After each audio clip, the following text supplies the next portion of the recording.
Well, one car journey, one train journey, 5-mile walk and a ferry, and I'm now at the start of the Southwest Coastal Path.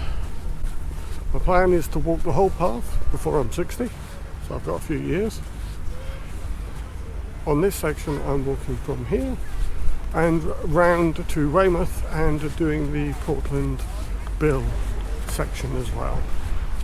In all it'll be about 60 miles, covering about 55 miles of the route. I've already walked 5 miles today to get here. So yeah, it's a good start. The first couple of miles of the Southwest Coastal Path today on Sandbank Heath, which is actually a nudist beach, but luckily it's not that warm today.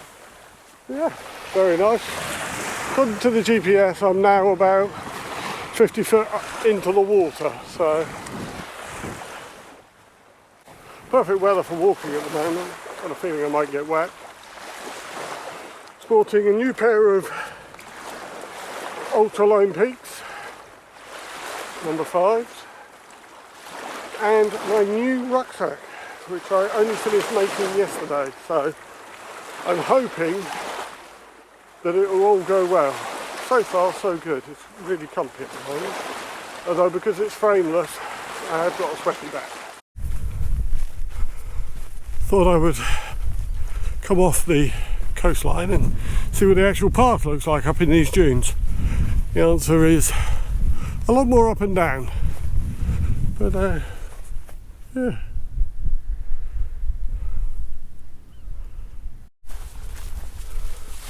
Right, still walking through the dunes. Discovered a couple of problems with walking through the dunes. One, there's no real defined path. It's like a rabbit warren of little paths, which is fine. As long as I keep the sea on my left, I think I'm okay. The other problem is the aforementioned nudists seem to hide in the dunes at the moment. So I have disturbed a couple of them. Or did they disturb me? I don't know. But yes, something to be wary of. But yeah, it's a bit of a twisty turny. It would have certainly been quicker to stay on the coast. But I'm here now. Well, I did get warned that walking through the dunes can sap your energy. I have to say, it certainly feels more than a couple of miles. But it's almost finished now, and there's a visitor centre up here.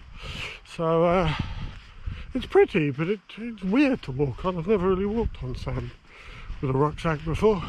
I'm about 2.5 miles into the Southwest Coastal Path, so obviously I'm an expert now in coastal path walking. And I've learnt several things. Sand is not great to walk on. Wet sand is even worse to walk on. Dry sand is even worse. And due to the nature of coastal erosion and tides, you have to be a little bit flexible about where the path is. Sometimes it shows you where you should be, and sometimes it doesn't. There you go, that's where I've just walked along. And sometimes the path, according to the GPX, is about 25 foot into the sea. But in fairness, I haven't seen one single footpath sign yet. So I'm working on the theory. See to the left and I'm in the right direction. So we'll keep going.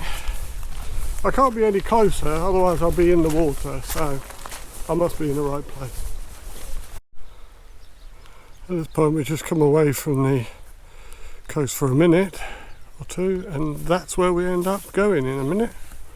But for the moment we've got to go up here. Old Harry's Rock. I think it's fair to say, if you come up here you will not be on your own. This is a wet weekday and there's still plenty of people. But yeah, I can see why people come up here.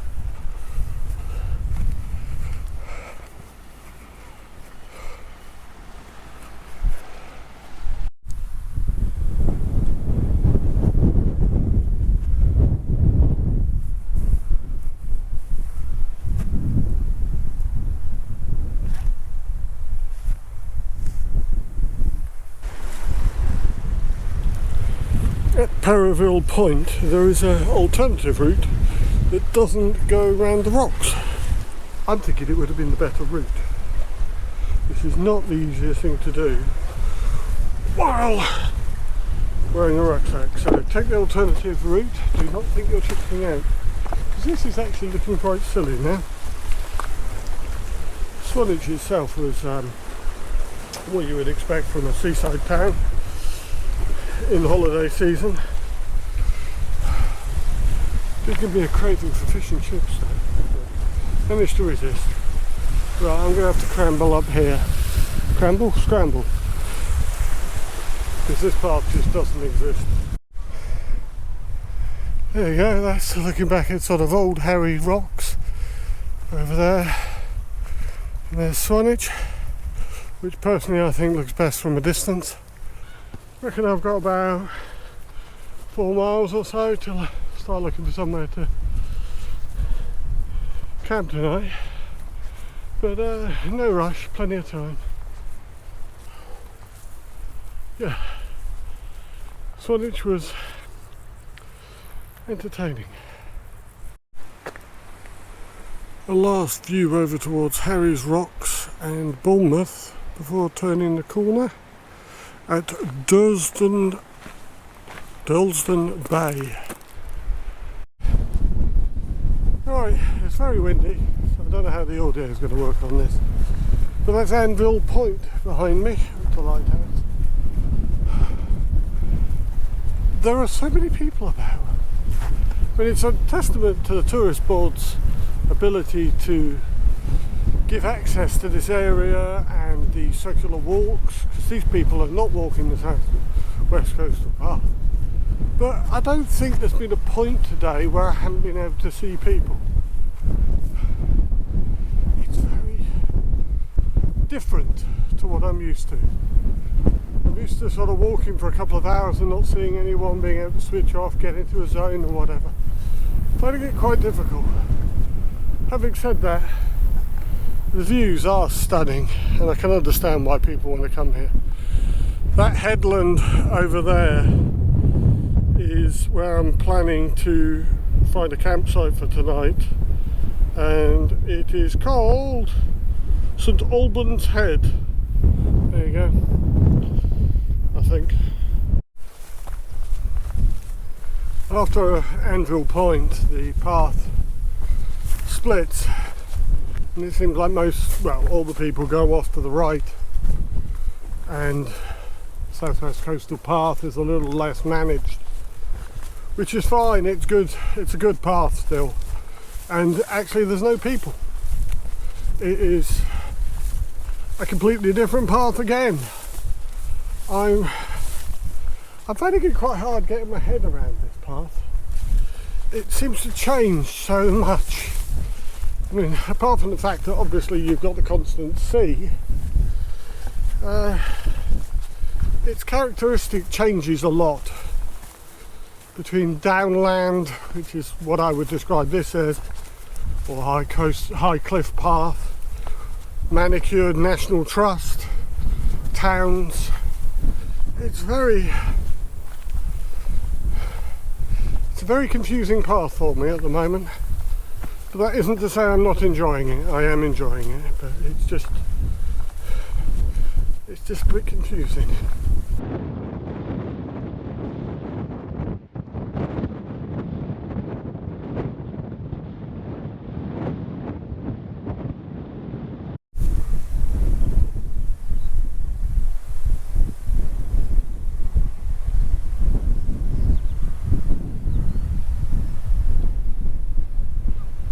This is what I was hoping for from the Southwest Coast. It really is lovely.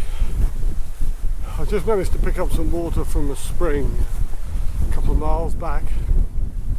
I'm hoping there's another one up here, and then I'm going to drink my fill up absolutely everything I've got, and find a camping spot for tonight.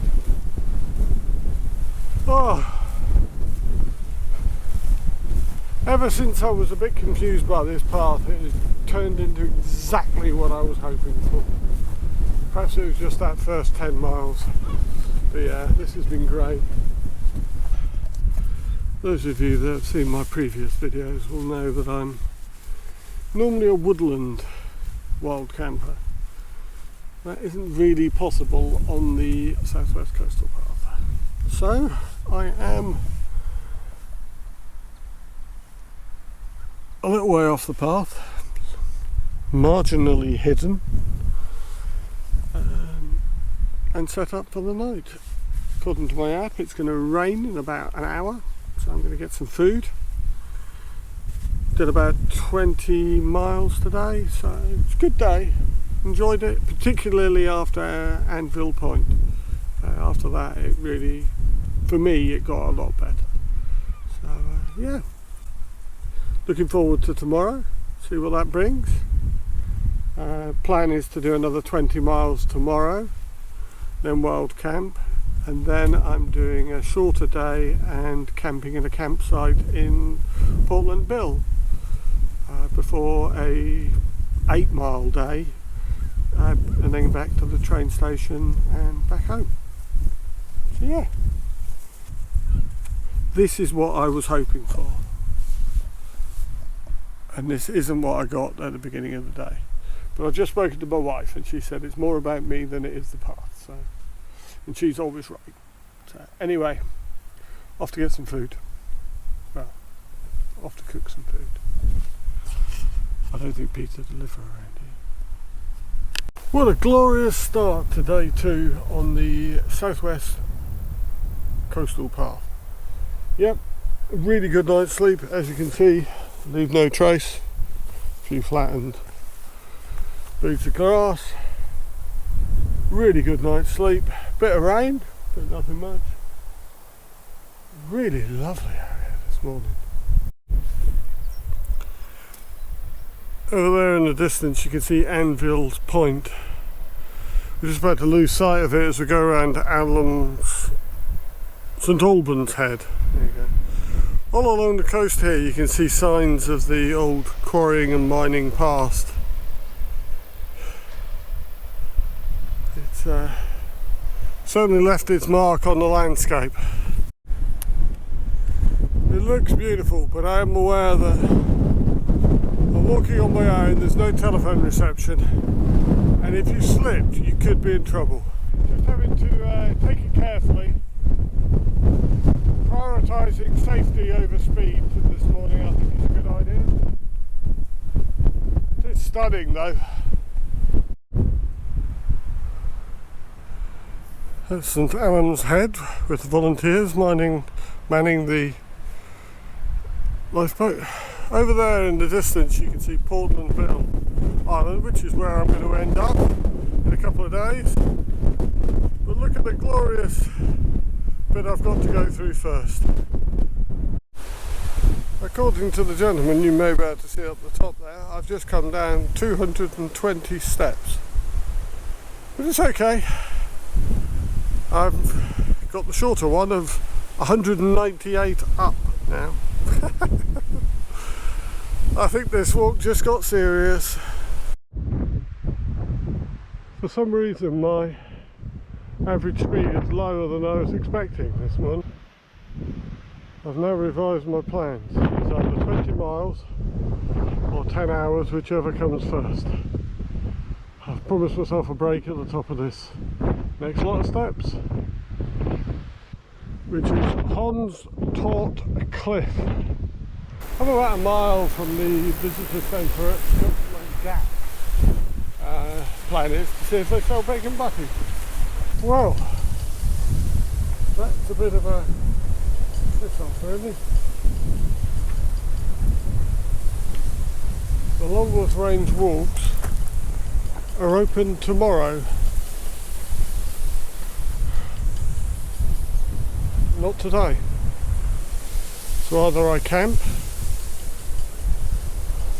and do a hell of a lot of walking tomorrow, which I don't fancy doing, or I don't know.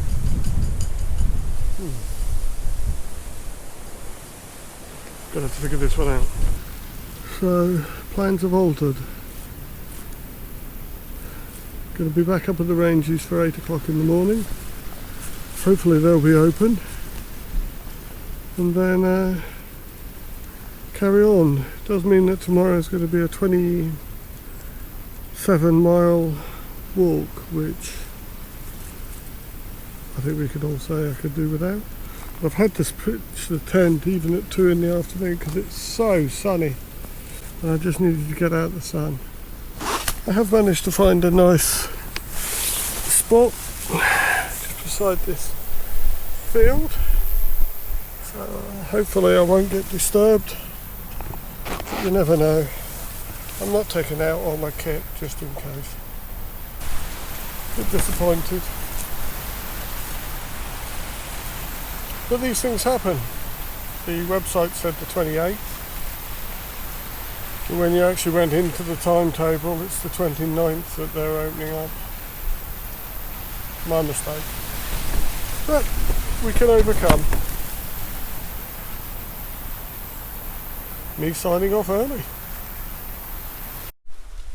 Well, it's the start of day 3, so let's hope that a little bit more successful than day 2. It's 6:10 in the morning. I'm going back up to the ranges. Hopefully they'll be open before 8, but they're due to open at 8. If nothing else, I can send a couple of texts, tell people I'm still alive because I had no signal last night. But it's a lovely day. I think I'm in for a bit of a hot one. But yeah, fully refreshed, slept really well. And looking forward to what today brings, hopefully. Well, they obviously open them slightly earlier than 8 o'clock as this is 6:30. So that gives me half a chance of completing my 27 miles today. This puts me sort of an hour and a half ahead of where I thought I was going to be. So yeah, sun's coming up behind me. Let's crack on. It is stunning.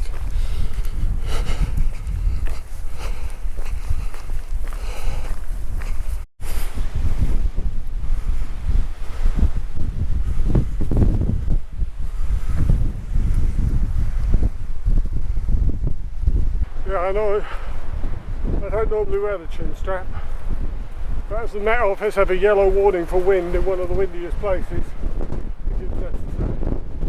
Over there you can see Portland Bill. That's my target. Look at what I'm heading into. Lovely stuff.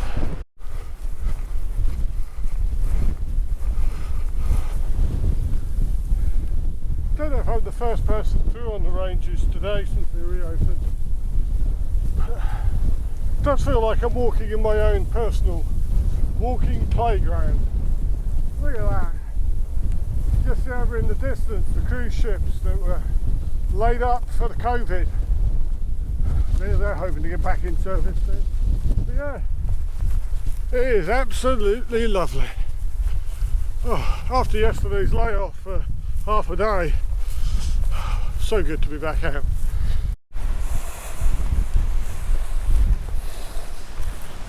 One of my options yesterday would have been to try and get round the ranges in order to continue on the path yesterday, and I am so glad that I didn't take that option. This is absolutely lovely. This is a place called Warbarrow. There's beaches, even there's benches, but you've got to be pretty fit to get here, to be honest. But yeah, absolutely beautiful. Well, the walk up from the beach to the fort at Flowers Barrow is no joke. Yeah, that was a bit of a slog. Yeah, absolutely stunning views up here, as you can see. First time I've really had sort of inland views.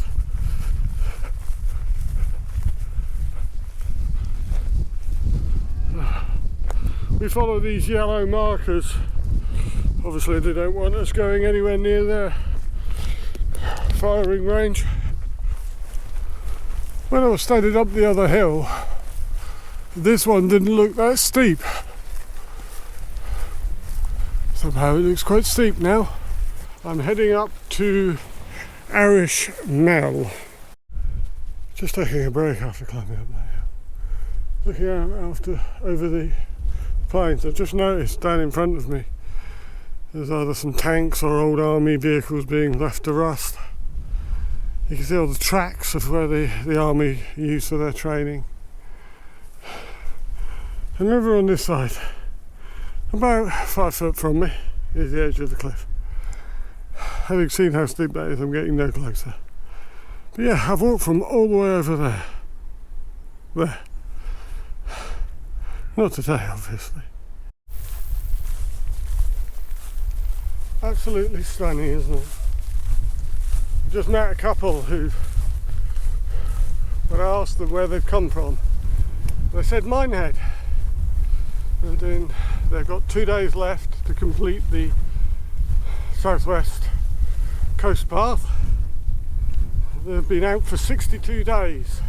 Massive respect to them. Yeah. Oh. They agreed that this is one of the best scenic parts of the walk.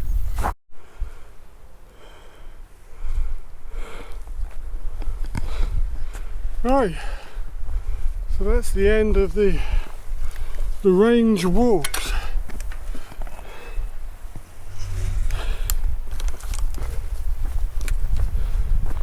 I have to say, really pleased that I decided to delay yesterday and do them. Some of the most scenic parts that I've ever seen. And nobody can complain that this coastal path is not coastal enough. At times it's almost too coastal.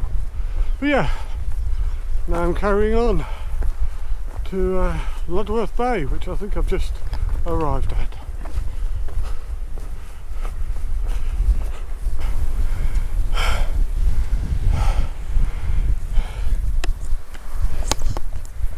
It's sort of tempting to walk along the beach and avoid this hill. But that's not the southwest coastal path. The southwest coastal path goes up here. So do I. Durdle Door. One of the most photographed things around. By the look of number of people photographing it. The path is really good there because there's just so many people walking it. They've really set it up well. But as soon as you walk away from Durdle Door, there's less people again. 10 miles in now. I have to say the cruise ships are looking a lot bigger. I've got about 9 miles to Weymouth, and about 9 miles to the campsite, so I'm about a third of the way if I'm going to make it all the way to the campsite tonight. At the moment that depends on how many more hills there are. Every time I see a hill I think, oh, that one don't look too bad. Then you get to the bottom of it and you realise it is. Look at that. Yeah, dropping down from Burning Cliff now into this woody area, which, if all had gone to plan, would have been where I camped last night. But as we know, the plan got kiboshed. So yeah, just met a couple, had a bit of a chat with them. They informed me they have seen signs for a cafe. So looking forward to that. But yeah, it's nice to have a little bit of shade. It doesn't look like I've got any more big hills prior to Weymouth. So yeah, I think I'm going to go for the campsite tonight. There should be one for the memories. It's 1 o'clock in the afternoon. I have done 15 miles since 6:30 this morning. I'm over halfway. It's quite astonishing. All morning I've had wide paths and no people. Now I've got thin paths and loads of people. This is a rare section without people. This is one of the many campsites that causes all the people. I think we can safely say, without fear of contradiction, that their version of camping is slightly different from mine. each to their own. I think I'll stick with mine, thanks. Right, and now up at the Nova Fort. I'm sure I always say that wrong. Much quieter now. Weymouth was, as predicted, very busy. But I did get a cup of coffee, a cake and a toastie, so not all bad. Towards the end of the bit to get up to the, excuse me, walkway going across to Hornbill, Western Ledges turns into a bit of a scramble. I think I lost the path, or the path is not very well defined, but eventually I ended up dropping down onto the beach for the last bit and just coming along there. Yeah, that was a bit of a scramble. On the map I couldn't tell if the walkway across the Portland Bill you ended up near the cars, which you don't. Luckily there's a pleasant walking bit for us, and it's quite windy, and there's quite a lot of wind related water sports to keep you entertained as you go across. People doing it well, people doing it less well. But it does mean the chin strap has had to go back on. The only time I've lost my hat today was at a campsite I was walking through, and I was too embarrassed to put on my chin strap. And the hat blew off twice, so that'd be a lesson to me. Because obviously, without the chin strap on, I'm a fashion icon. Apparently that's HMS Fortune's well. You can see where it's positioned there with that sort of view. The GPX says I'm in the right place, but it was a little bit confusing there. It could be something to do with the fact that I've walked 26 miles and I'm absolutely bloody knackered, and I'm being held together with a Magnum ice cream which I've just eaten and probably got all around my face on this camera. But there we go. I remember this morning looking at the ferry cruisers from the other way. Bloody hell, I've walked a long way today. I don't think I've walked all of that, but I've walked a fair bit of it. That's the Young Offenders Institution up there, where my GPX shows the footpath to be, but the signage is different and brings you down here. I decided to follow the signage. Kind of wish I hadn't seen the sign because it's not as direct, but it's certainly more coastal, and that's got to be something. Well, that's the end of day 3. I've made it to the campsite. Ended up having to walk 30 miles today. Wouldn't recommend it. You'd have to be mad to walk from Kimber Ridge Bay to here in a day. It's a very basic campsite. There's no showers, but there are toilets and there is water. And I need a lot of water. I'm quite dehydrated. So yeah, and we've got a massive storm coming in. So it's likely to be wet in the morning, but who gives? I'm here, I'm safe, I'm sorted. I'll see you on day 4. Oh, that was an interesting night. The first named storm of the year. Got a name on the screen when I got in, but yeah. We're still standing.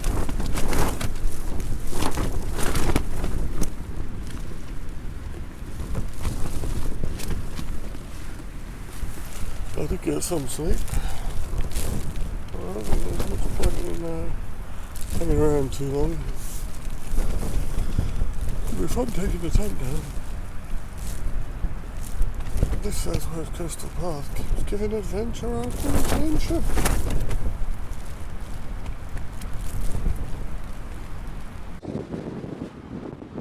Well, there's already quite a dramatic landscape is being made no less of a dramatic landscape by this storm which is still blowing through.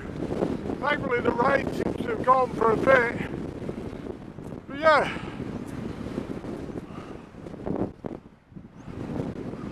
all adds to it. It's 7 o'clock in the morning. I started off. It's not getting any better anytime soon, so what was the point in stopping? So I think we're now heading out towards the lighthouse.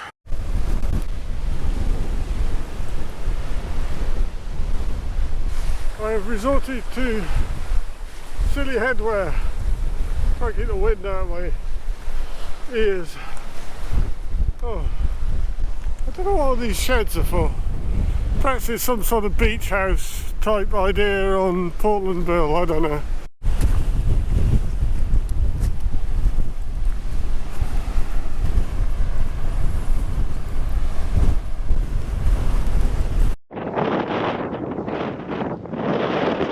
Rounded the end of Portland Bill now, heading back towards mainland. There's dramatic cliffs over here.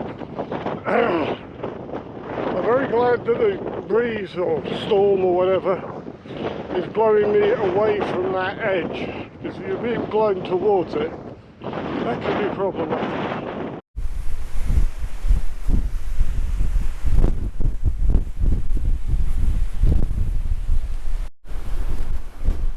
At times the path can get a bit hairy. That's as close to the edge as you are there.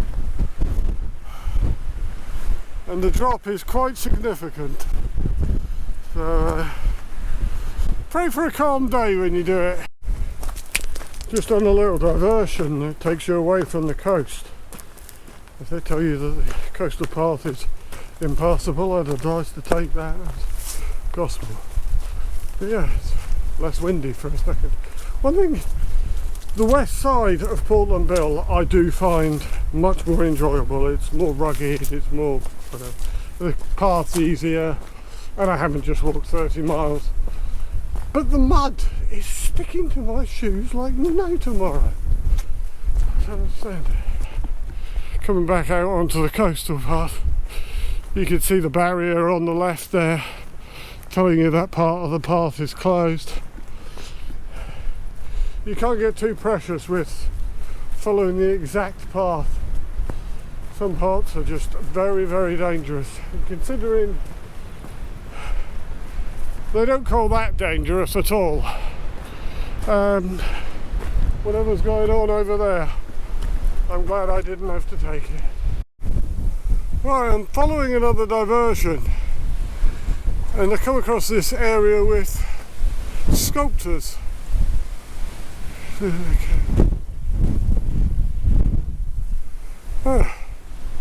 Used to live in a cave. Yeah, there's lots of sculpting around here. It's very, very strange. Quite dramatic, really, isn't it? I think it's safe to say it's not Amateurs' Day, that's for sure.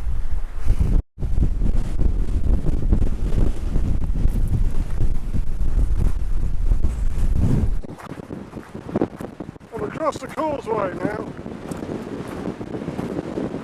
I think it's fair to say it's just as windy, possibly even more so. I've actually only got about 2 miles left on the path, and then I'm going to head off to the train station.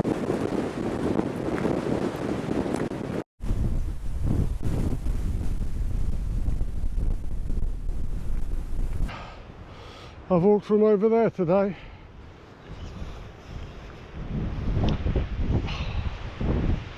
It's been fun. When I come back, that's the coastline I've got to look forward to. Oh, makes me wish I was continuing on already. Oh, but, after last night's campsite not having a shower, I think a shower's a good idea. And also my wife and dogs are expecting me. This was the view I had as I left this section of the Southwest Coastal Path. I'll be back in a couple of months to do the next section, as next month I'm doing the Ridgeway. I hope you liked it. Please subscribe, please like. There are plenty more walking videos on my channel, and in the meantime I'll leave you with my favourite picture from the Southwest Coastal Path this section. Stay safe.